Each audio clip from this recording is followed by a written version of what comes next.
Savais-tu qu'une personne sur deux vit au moins un traumatisme au cours de sa vie? Je trouve que cette donnée est énorme. Pour autant, la résilience ne s'adresse pas que aux victimes de traumatisme. Je pense que chacun de nous doit justement développer et cultiver cette capacité. Le truc, c'est qu'on vit tous des épreuves dans notre vie. Mais alors, qu'est-ce qui fait que certaines personnes ont plus de facilité à se relever que d'autres? Mais avant d'aborder la question, n'hésite pas à t'abonner à ma chaîne pour ne louper aucune de mes vidéos. Mais alors, qu'est-ce que la résilience? Boris Cyrulnik, neuropsychiatre français, a écrit de nombreux ouvrages, de nombreux livres sur ce concept de la résilience et en donne justement la définition. En physique, c'est l'attitude d'un corps à résister aux pressions et à justement revenir à sa structure initiale, à sa structure normale. Et en psychologie, c'est la capacité à vivre, à réussir, à se développer en dépit de l'adversité, en dépit des épreuves que l'on peut rencontrer dans notre vie. Moi, j'aime beaucoup l'image du roseau pour représenter la résilience. C'est justement cette idée qu'il va plier, il va se courber, il va se coucher face aux épreuves, mais il ne va jamais casser. Dans tous les cas, à un moment donné, il va se relever et reprendre sa forme. C'est exactement la même chose avec nous les humains.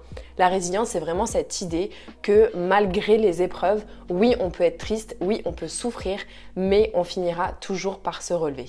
La résilience, cette capacité permet de nombreuses choses. Elle permet notamment de s'adapter au changement. Et ça, c'est essentiel dans notre vie puisque forcément, aujourd'hui, on évolue dans un monde qui évolue constamment et dans lequel on fait face constamment à plein de changements. Donc savoir s'adapter, c'est vraiment primordial.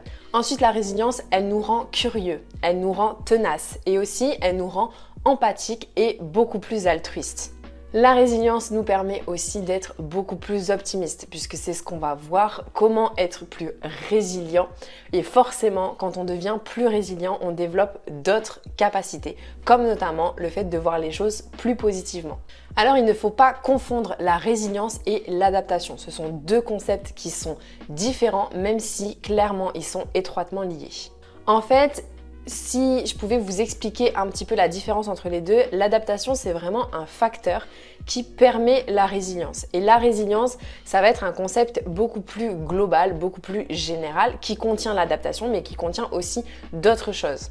Alors maintenant qu'on comprend l'importance justement de devenir résilient, même si je pense qu'il n'y avait pas besoin de cette vidéo pour savoir que la résilience c'est essentiel pour mieux vivre, pour être plus heureux, pour être plus épanoui et pour justement réussir aussi dans sa vie. Et je ne parle pas de réussite financière, je parle de réalisation personnelle. On va donc aborder les 7 piliers de la résilience. Comme je vous le disais juste avant, le premier pilier c'est le fait d'être optimiste. C'est la capacité d'envisager l'avenir de manière positive, de penser que dans tous les cas, tout ira bien. L'idée, c'est aussi de se concentrer sur ce qui nous amène du plaisir et non de se focaliser constamment sur les problèmes. Quand on est optimiste, on va également s'appuyer sur nos forces et surtout croire en nos forces pour diriger notre vie. Mais encore faut-il connaître nos forces, d'où l'importance de bien se connaître soi-même, d'où l'importance de ce travail d'introspection que je vous amène à faire constamment dans mes vidéos sur Insta et etc. Donc l'idée, quand on est optimiste, c'est non seulement en fait de voir les difficultés comme quelque chose de passager, de prendre conscience que oui, ok, là je souffre, mais ça va passer et entre guillemets, il faut laisser le temps au temps. Mais non seulement de voir justement ces problèmes, ces obstacles comme des opportunités, de réussir en fait à les transformer en quelque chose de positif, que ce soit en une leçon apprise ou que ce soit justement en une opportunité, par exemple une porte qui s'ouvre vers autre chose. Le deuxième pilier, c'est le fait d'accepter. Accepter, c'est notamment arrêter de vouloir contrôler tout ce qu'on ne peut pas contrôler. Arrêter de vouloir contrôler tout ce qui n'a pas été, tout ce qui n'est pas, ou tout ce qui n'est plus, ou tout ce qui ne sera jamais. En gros, accepter et le pouvoir de l'acceptation, c'est vraiment cette idée de lâcher prise. Comme je le disais, prendre conscience de ce qui dépend de notre volonté, de ce que nous, on peut changer, de ce que nous, on peut maîtriser et prendre conscience de ce qu'on ne peut pas justement maîtriser et de ce qui ne vient pas de notre volonté en fait. Que ce soit les autres, que ce soit les événements dans notre vie, etc. Et ça, vraiment, accepter le fait qu'on n'ait pas de pouvoir là-dessus. Le troisième des piliers, c'est de s'orienter vers les solutions. Donc l'idée ici, comme je le disais aussi un petit peu avant, parce qu'il faut bien comprendre que tous ces piliers sont forcément liés, puisque ce sont les piliers de la résilience, donc d'un seul et même concept. L'idée, c'est vraiment de voir les opportunités, de voir, les problèmes comme des opportunités, comme des solutions. C'est-à-dire qu'on rencontre tous des problèmes, bien évidemment, mais il va y avoir justement ces personnes plus résilientes qui vont, j'allais dire de suite, pas forcément de suite, parce que on a le droit de justement vivre sa souffrance, on a le droit de vivre sa tristesse, on a le droit de se dire merde, c'est un coup dur. Mais l'idée, c'est derrière de se dire ok, j'ai un problème, je trouve une solution. Et d'arrêter en fait de se focaliser sur le problème, de forcément s'apitoyer sur son sort, etc. Mais vraiment de transformer le truc et de se dire chaque problème a sa solution, donc je trouve la solution. Et l'idée, c'est non seulement de trouver cette solution, mais aussi de mettre un plan d'action en place, de mettre une véritable stratégie en place pour résoudre ce problème. Donc c'est non seulement se poser des objectifs précis, mais c'est aussi justement, comme je viens de le dire, poser un plan d'action, des actions, que ce soit des petites étapes ou des grosses, peu importe, mais vraiment avoir un plan d'action pour résoudre concrètement ce problème. Le quatrième des piliers, c'est être maître de soi-même. Ce pilier, il regroupe 3 concepts. Le premier des concepts, c'est l'automotivation et l'autodiscipline.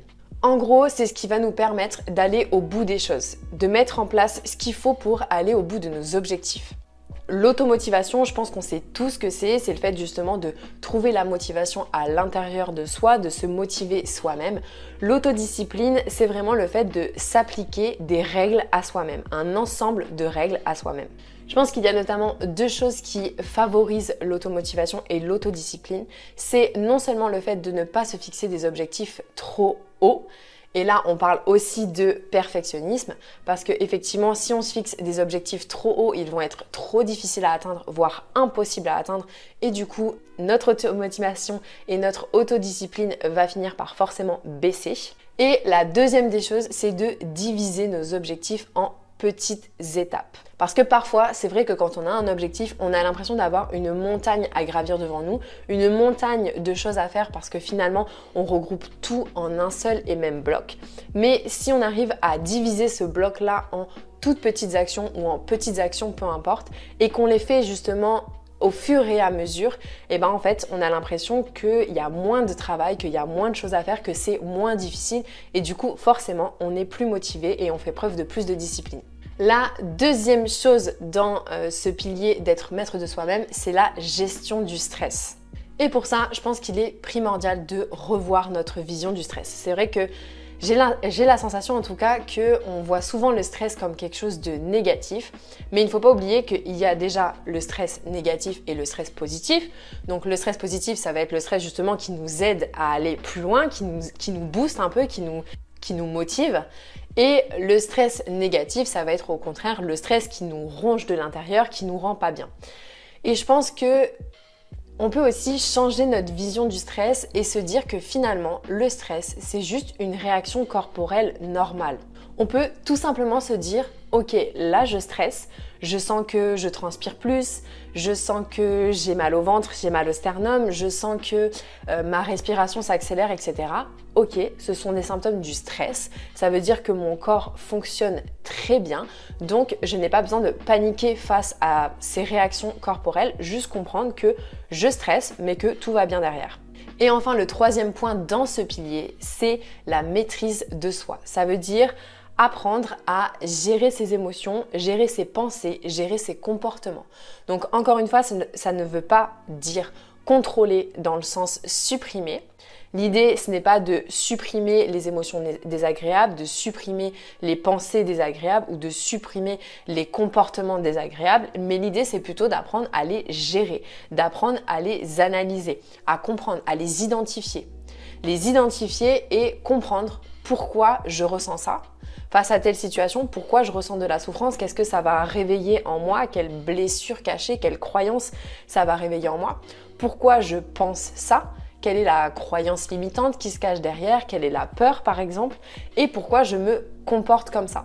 Et du coup, en comprenant les pourquoi de tout ça, en analysant, en identifiant, en prenant conscience de notre mode de fonctionnement, de notre façon d'agir, de réagir, ça va justement nous aider à les modifier et à comprendre que, par exemple, eh bien, si je réagis comme ça, si je ressens telle émotion, c'est parce qu'il y a telle blessure et finalement, si je traite cette blessure, eh bien, je ne ressentirai plus cette tristesse ou cette colère face à certaines choses. Le 5e pilier, assumer sa responsabilité. La responsabilité personnelle, c'est vraiment un élément qui est hyper important pour réussir à sortir d'une crise. L'idée, c'est d'arrêter de vouloir constamment chercher un coupable chez les autres, mais de reprendre sa propre responsabilité. Ça, c'est justement une faculté qui va nous aider à nous ouvrir face à nos erreurs et donc forcément à trouver les opportunités, les solutions, à avancer et forcément à en tirer les leçons. Le 6e pilier, c'est le fait de s'appuyer sur nos relations avec les autres. Ici, l'idée, c'est vraiment de comprendre que le soutien que les autres personnes nous apportent, ça va justement nous aider à trouver des solutions qu'on n'aurait pas trouvées seules. Donc, l'idée, c'est vraiment de se demander, est-ce que mes relations avec les autres sont qualitatives ? Est-ce que je peux compter sur ces personnes? Est-ce que je peux compter sur leur soutien? Est-ce qu'elles sont là pour moi en fait? Je pense que c'est hyper important de faire un petit peu une analyse de nos relations parce que parfois on a tendance à vouloir absolument garder certaines relations qui finalement soit ne nous apportent rien, soit sont carrément nocives pour nous.